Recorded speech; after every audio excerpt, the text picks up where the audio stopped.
The story starts with the Jordan 1. This released in 1984/1985 and was designed by Peter Moore. Now, this is the Chicago colorway, and this is gonna be the bread colorway. This original Jordan 1 and this colorway right here, the bread colorway, broke the NBA uniform rules. At the time, the NBA had a rule known as the 51% rule, which stated that players' shoes had to be mostly white and in line with what the rest of the team was wearing. These, being predominantly black and red, clashed with the Chicago Bulls colors. The NBA banned this shoe and fined Jordan $5,000 every time he wore them. Nike ended up leaning into it. It was this whole story, but I have so many shoes to show you, so I'm not gonna go too in depth on that. But let's actually unbox a pair right here, which is actually unreleased. So we have the bread, we have the Chicago, two iconic. These came out in 1985, these came out in 1994. But this right here is gonna be a pair we're unboxing, a brand new 2025 Jordan 1, if you can't tell by that box cover right there. This is going to be the shattered backboard colorway.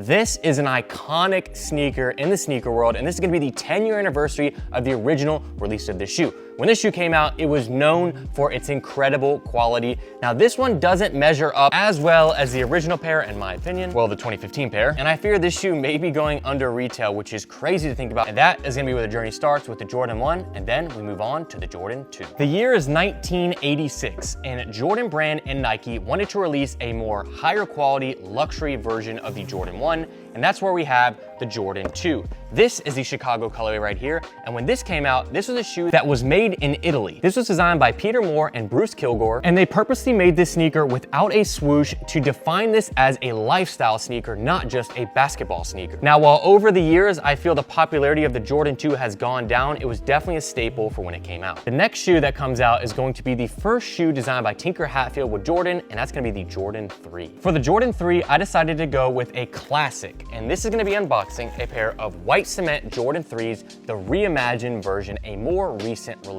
Now, like I said before, the Jordan 3 was the first sneaker designed by Tinker Hatfield with Jordan. This released in the years of 1988 and 1989. This is the first Jordan to have a Jumpman logo, as well as a visible air pocket on the exterior of the shoe. There are a few important cultural moments with the Jordan 3s. You had the release of the black cement, which is an iconic colorway, which I could have chose for this, but I went with the white cement. There was the Spike Lee campaign with the Jordan 3s. And this was just a period when people thought Jordan was just ascending with the sneakers, him as a basketball player, an iconic era. Then in 1989, the Jordan 4 releases, and the Jordan 4 that I'm showing you today is quite arguably the sneaker of the year for 2025, and that is going to be the brick by brick Jordan 4 Nigel Sylvester. Now, I wanted to show you guys a variation of sneakers that are retro colorways, that are original colorways, and this is one, when we're showing you some of these newer sneakers, a lot of you guys might have seen these, but there are variations of the shoes as we evolve on that are gonna be something you guys probably haven't seen in years. Now, the Jordan 4 was also designed by Tinker Hatfield. Tinker Hatfield has a hand in some of the most iconic shoes ever released. When the Jordan 4 released, this is when they introduced the mesh panels to the upper of the sneaker, as you can see. Again, this is a newer colorway. This is a shoe that has come out somewhat recently. In the Jordan 4, they also introduced the wing eyelets right here. As you can see,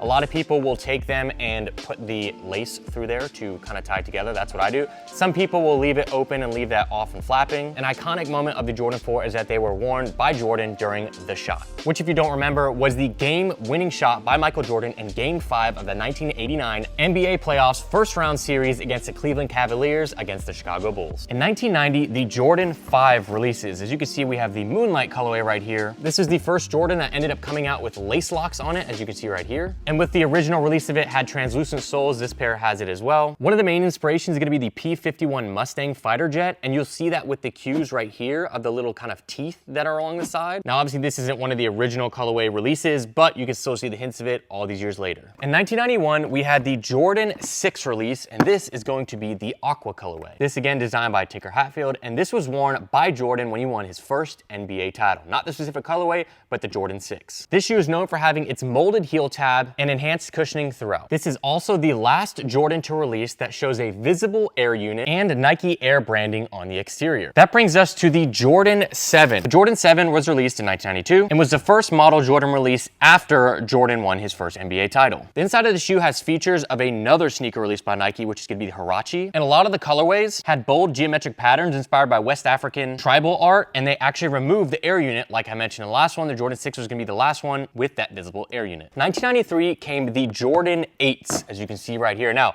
for me, as a sneakerhead, one of the most iconic Jordan 8s, in my opinion, is the Aqua 8. It's just something that I can't get out of my head. It incorporated new design features like these straps here on the upper. These are designed to obviously secure the shoe more and lock it down to your foot. This came out during the 3P era of Jordan winning back-to-back-to-back championships. The Jordan 9 was the first model that Jordan released after he retired from the NBA. This is going to be the olive colorway, which is a re-release. This model was inspired by baseball cleats that Jordan wore when he played minor league baseball. And Tinker Hatfield designed this one-pull lace system. And these released right at the end of 1993 and the beginning of 1994. The Jordan 10 was released in 1995 and was intended to be a tribute to Michael Jordan's basketball career while he pursued his baseball career. A unique feature is going to be on the bottom of the shoe, there are a list of achievements of Jordan during his career. And this was from 1985 to 1994. Then we move on to the Jordan 11 in an iconic colorway, in my opinion, which is re-releasing this year. Well, it already released. That's the Legend Blue 11s. I love this colorway. This sneaker was designed by Tinker Hatfield as well and had a lot of firsts for a basketball sneaker.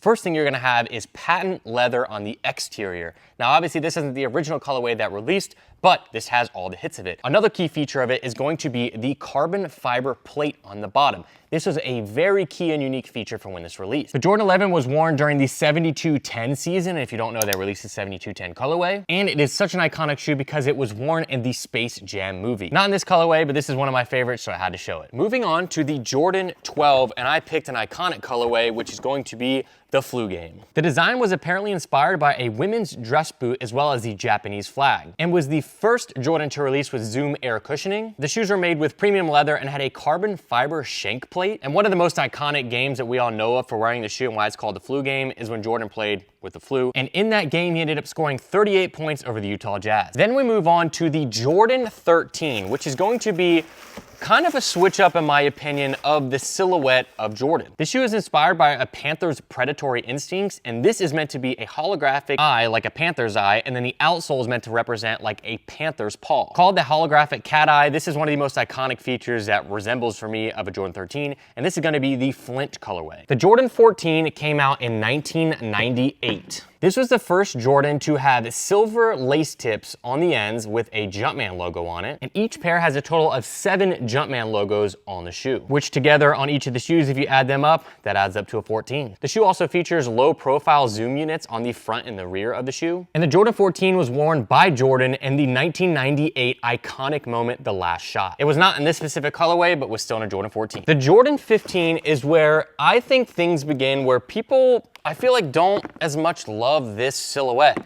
You don't see a ton of retros of these, and I just don't see a lot of love for these over the years, like other models, even from the 14 down to the 1. We did recently see a collaboration with Billie Eilish in the Jordan 15, which was a bit unique in my opinion, but this shoe was inspired by the X15 fighter jet, which that jet is known for its speed, and you can tell by some of the looks and just hits of this shoe in general. The upper of the shoe is designed by woven Kevlar. You have hidden speed lacing, and the shoe features a full zoom air. Now, this shoe is actually kind of falling apart. The Jordan 15 came out in 1999. This is a retro from 2007, and even this is starting to break apart already. Next up, we have the Jordan 16, which is actually somewhat popular, in my opinion, of a Jordan. I feel like a lot of people love the way that these look and the design features. Now, this specific colorway is from the Countdown pack. So this came with the Jordan 16s, as well as a pair of Jordan 7s. So I was unable to get the full box because they had separated them. This shoe is known for the upper, which is called sometimes a gaiter or a shroud, that is removable. So there are buttons right here that are magnetic that you can see. And then there is a Velcro where you can release, and it shows you where you can lace the shoes. Now, you can actually take this full entire piece off and replace it. And people have done that with other colorways of the shoe, which is pretty cool. It comes around the heel here, and then the bottom part has an indent where you can lock in this rubber piece so you can put it back on and it securely locks in. And we'll go ahead and Velcro this back up and magnetize it up just like so. This shoe was designed by Wilson Smith III, who took over for Tinker Hatfield. This shoe released with a high retail price of $160 in 2001. And if you account for the change of value of the dollar, that would be the equivalent to a sneaker releasing with a $290 retail price in today's day and age, which, if they did that, that's pretty high. I think that's, a lot of people will complain about that. There have been shoes that are released at that price point, but that's pretty high. Then we have the Jordan 17, which has incredible packaging. This was the first shoe shoe worn by Michael Jordan in his return back to the NBA with the Washington Wizards. Now just wait till you see the packaging on this shoe. Check this out. This is a newer retro colorway, but let's pull these out right here. Yes, you get the full cardboard box there, but you get this kind of metal Jumpman Jordan box. Let's open it up. Bam! This is going to be the UNC colorway, and I actually really love the Jordan 17. You get it in an incredible case. It was known for its premium price point. Obviously, you get premium packaging, and again was designed by Wilson Smith III. They were said to be inspired by a golf course that Michael Jordan played at. There are many iconic colorways of the shoe, but this one released in 2002. In 2003, the Jordan 18 was released, and some of these new models are starting to have super unique features. This was designed by, pardon me if I say the name wrong, Tate Kurbis. I'm not sure if that's how you properly pronounce it. This is meant to be somewhat of an Italian dress shoe with race car elements. It has hidden laces on the upper, carbon fiber hits on the heel, which this colorway is just beautiful. I can see the high-end premium quality material inspiration on it. This was marking Michael Jordan's final season, well, his second final season in the NBA. And some of the features of this shoe are just beautiful. You have high quality leather, you have the Jordan logo right there, you have the hidden laces on the inside as well. Everything about the shoe is honestly beautiful and is aging incredibly. This specific colorway came out in 2018, but the shoe originally released in 2003. The Jordan 19 holds a special place in my heart, specifically this shoe here. The Jordan 19 was the first ever Jordan that I went to a store and purchased. Well, I didn't purchase it. I had to work for months to get my dad to purchase them for me because I was about 9 years old at the time. And there are some important key features and story about this shoe to me. So let's pull these out, check out the box right there. This is gonna be the bread colorway, and the bread colorway is the exact one that I got when I was a kid. Now, this is not my exact pair as a kid because those were given to a family member, or I don't know what my mom did with them once I grew up and grew out of them. But an iconic story for me of this shoe right here is that when I went to go purchase it, I was in between adult sizes and kid sizes. I was about like a men's 6, men's 6.5, and the men's sizes started at a men's 7. So it was between the youth and the adult size. And the youth's pair did not have the patent leather on the toe. So what I did is I asked for the adult pair in the smallest size they had, a size 7. I put them on and I curled my toes and walked around and told my dad that they fit because all I wanted was the patent leather toe and this upper here. It was different in the youth pair, and this one is just, there's something about it and it holds such a special place in my heart. And I honestly have not been able to find a pair in my size. Actually, I did, and I didn't bite the bullet, but I finally have a pair now, and this is just such a cool shoe. It's not one that I would wear all the time now, of course, but look at the design features. This shoe is inspired by the deadliest snake in the world, which is the black mamba. It features this Tech Flex material here on the upper, which is pretty unique. It has carbon fiber hits just like some of the other Jordans released. This one just holds a special place in my heart, and this is a 2004 release. I hope that they retro these one day because this will be one that I have to get. And the box is pretty unique in how you put the shoes in there and it closes up.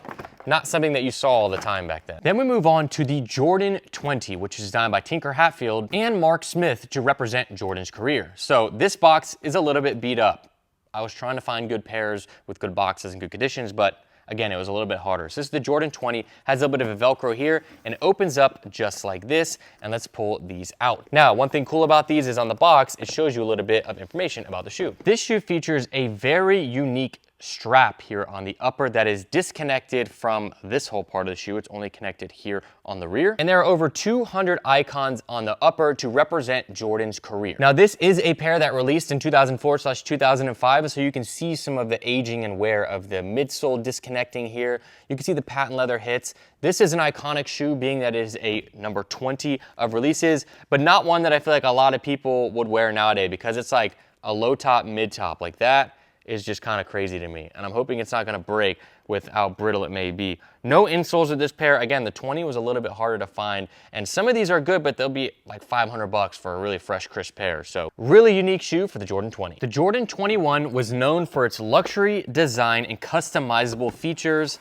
and check this out. Seems like a lot of these boxes of these older pairs have some cool designs and show some features of them on the upper of it. This shoe was released at $175 retail back in 2006, which is the equivalent to about $281. The shoe was inspired by a Bentley Continental GT, and it was released in 4 different colorways. Again, you have the carbon fiber shank plate features there, This leather upper is absolutely insane, and you have just a lot of unique features on this one, and it kind of does look like a sports car shoe with the leathers and the design features. The Jordan 22 came out in 2007. Now, when purchasing these, there were some odd variables for them, because like this one, if you look at the size tag, this is a Jordan 22 and 5/8. Pretty unique in that, but let's pull out this pair right here. This one's a little bit beat, a little bit of like that bread colorway. This had F22 Raptor jet inspiration. The bottom has a titanium shank rather than carbon fiber in some of the previous models. It has variable lacing and airbag cushioning. The Jordan 22s came out in 2007. Then we have the Jordan 23, which has to be an iconic moment because Jumpman 23, Jordan's numbers, you guys get it. The box on this one is really cool, and just the shoe itself, I really like. Now, something super cool about this one is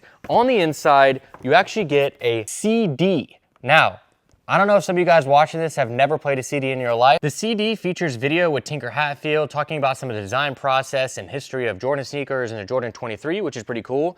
Some of you guys may call me Unk, but I don't have a CD player or a DVD player. Actually, we have a PS2 here, don't we? So we could hypothetically play that, but we might have actually sold the PS2. So the Jordan 23 has a bunch of cool features. One is gonna be, you have the signature here on the toe box. This kind of like translucent plastic rubber material all around is pretty cool. It's like a faceted feature right here. Now this is one of Jordan's first ever like sustainable sneakers that they released. Another cool feature is gonna be you have Jordan's thumbprint here on the inside of the tongue. You have a stitched exterior here. You have a carbon plate on the bottom, like known with a lot of the shoes. The shoe was designed by Tinker Hatfield and came out in 2008. So next we move on to the Jordan 24, but in this period of Jordan, they stopped using Roman numerals. So this was basically called the Air Jordan 2009. Now this is not the original box here. I purchased it thinking it was the original box. It wasn't, unfortunately. But here is the Jordan 24. This is a pretty weird shoe in my opinion. This was designed by Jason Maiden and came out in 2009. This has articulated propulsion technology. As you can kind of see by like how it kind of like hooks right here, that's supposed to be the propulsion technology there. The design kind of makes it look like a dress shoe in my opinion. It's just kind of unique in those features. You have a laser engraved Jordan on the tongue and on the heel. There is a bit of a diamond on the side, and depending on the angle you look at, it looks like it's like glowing. It's pretty cool. The Jordan 25 is one of the cooler shoes that we purchased for this video. I really like this shoe. You have obviously that little cover there that covers it, and then let's pull these out. The Jordan 25, look at these bad boys. These are crazy. Designed by Tinker Hatfield and released in February of 2010, you have this transparent section here on the inside and the outside that has ventilation holes on it, which looks pretty insane. They were made with a low profile, where as you can see on the exterior, it's a lower profile than the inside. And this is a tribute to the 25th anniversary of Jordan brand. The Jordan 26 was designed by Tinker Hatfield and Tom Luedecke. And this one comes with some really cool packaging. So this is a part of the Choose Your Flight. Now again, this is called the Jordan 2011 per the box. So this one comes with dual midsoles. So let's pull the shoe out first. Here you go, there's the shoe. It comes with this really cool kind of like, I guess, cover here. Battle any opponent, anytime, anywhere. And the shoe actually comes with two different types of insoles. So you can choose them and swap them out. So you can choose to be quick, or you can choose to be explosive. So the red one is going to be explosive. You have a whole insole right there for it. Has a carbon fiber plate there on the insole as well. To be quick, you have the blue one here, and for this shoe, they actually have the opposing one in each shoe. So the quick is in the right shoe and the explosive is in the left shoe. Honestly, a really cool design to have the interchangeable, and just kind of like looking at things of like, you can change your game off of a simple change. Like let's say you're playing a game of pickup and you're like, I'm not quick enough right now. Go swap the insoles for the blue pair. That's just really cool in my opinion. On that same theme is the Jordan 27, which again, not really the Jordan 27. This is the Jordan 2012. The last one was 2011. They do go back into the Roman numerals when it comes to the Jordan 28, so we'll talk about that later. But this is one that I'm the most excited about to unbox because look how massive this box is. It's a whole experience. So let me take out the different compartments here. Boom. Choose Your Flight. with 3 different insole variations. On the second tier, we have Choose Your Flight again, but this is gonna be for the inside of the shoe. On the third tier, you're going to get the actual shoes themselves. So this is the Air Jordan 2012, and here is the shoe itself. Now this pair specifically is kind of beat, but it was very difficult to find a pair of these with the full complete set that was an insane price. And as you can see, these were loved. So this is a wolf gray colorway, and you have kind of like this nice bright yellow here. So let's pull out the second tier. So this is an entire interior of the shoe that can be changed out. You get the extra laces, but let's see if this is in condition enough for us to swap it. Yep, so you basically can pull the entire inside of the shoe out right there and swap it out with this right here, and it just goes boom, just like that. Look how simple that is. So this one is going to have a strap and a larger tongue. The other one that we put in is kind of a more low profile. And then the next feature is going to be the Choose Your Flight insole. You have the fly around, you have the fly over, and the fly through. For the fly around, quick response to every step. The fly over is high elevation for your jump. The fly through is strong and explosive drive. What's cool about this to me is I think this person actually used these different variations of these insoles. So we have the fly around insole right here, we have the fly over, and you can see just on the back of them, there is a difference in the materials and the makeup of each of them. And then we have the fly through, again, a different variation. The thought and the just overall effort put into this shoe is just absolutely incredible, and one that I could not wait to unbox. There's a total of 6 different variations of things that you can change with this shoe in regards to performance. So like I said, they went away from the Roman numerals back in 2010, 2011. The Jordan 28 was designed by Tinker Hatfield and Josh Hurd, and this had a high retail price of $250, but you'll get it once you see this shoe. All right, here we go. Let's pull these out. Ooh, these come in a nice dust bag, and check out the Jordan 28.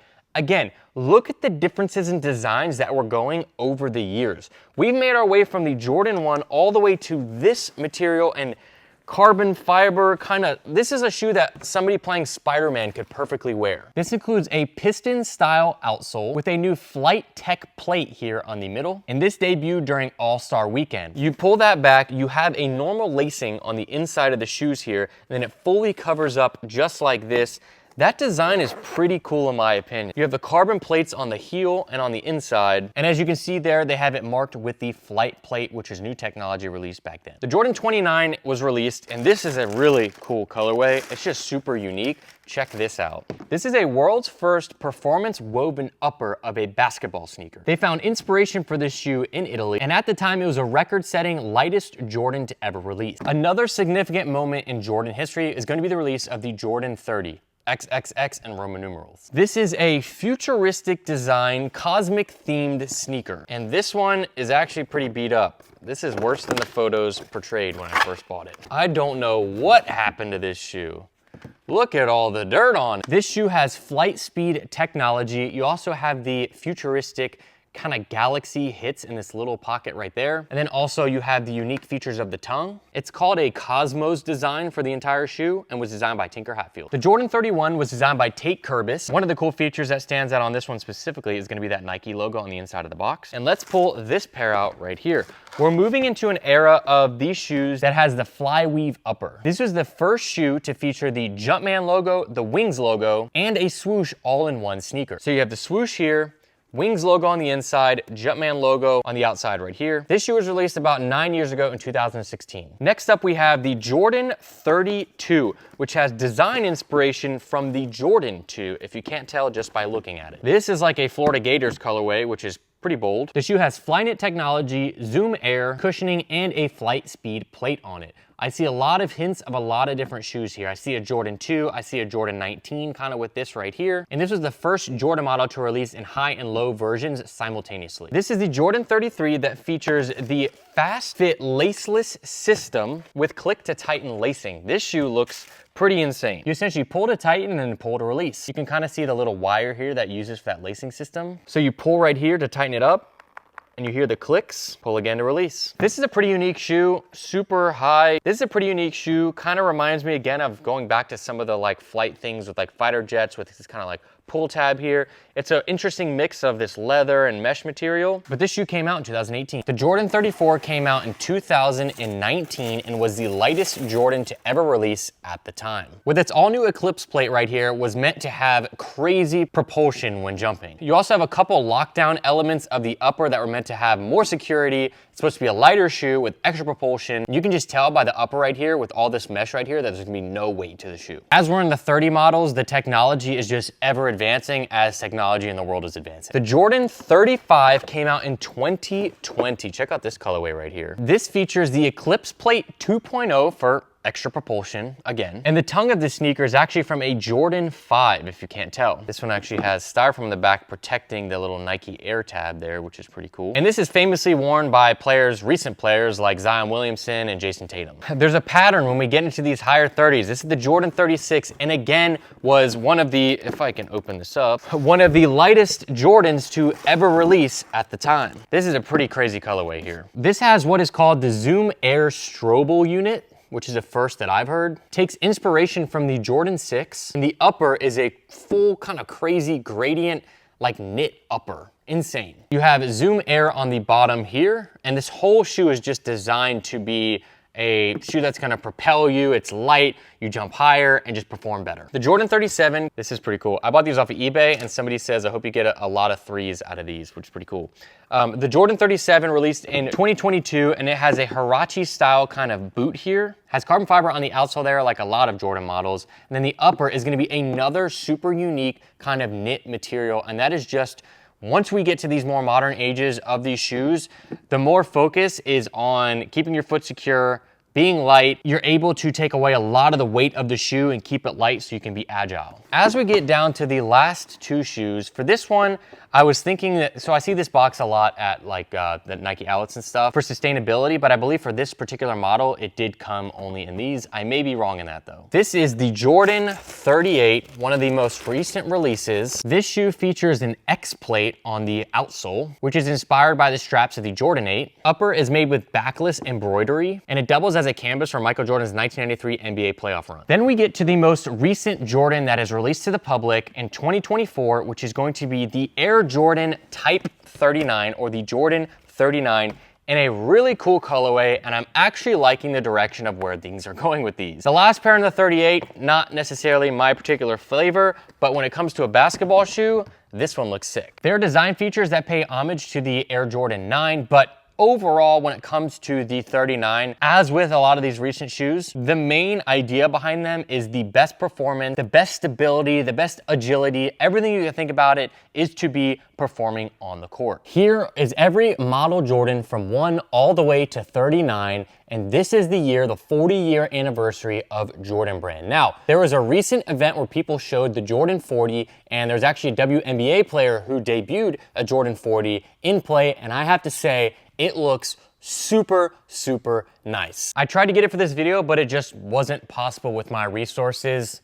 Those shoes are just not out yet. In a few months, they'll be out. If you guys enjoyed seeing me unbox every single Jordan ever released, please leave a like on this video down below. A bunch of these pairs will also be for sale on my website, harrisnevel.com. I have to give a huge shout out to a couple different people who helped to put this together. Grail Nation in Atlanta, Georgia helped provide some of the pairs for these, as well as I Buy All Shoes on Instagram helped with a couple pairs, but I had to buy a bunch of pairs were lost. Sourcing these were very difficult, but thank you guys for watching. If you enjoyed, leave a like on the video, and I'll see you guys next time. This is Harrison, signing out. YouTube thinks that you'll like the video that's up on the screen, so go ahead and check that out and subscribe if you enjoy the content.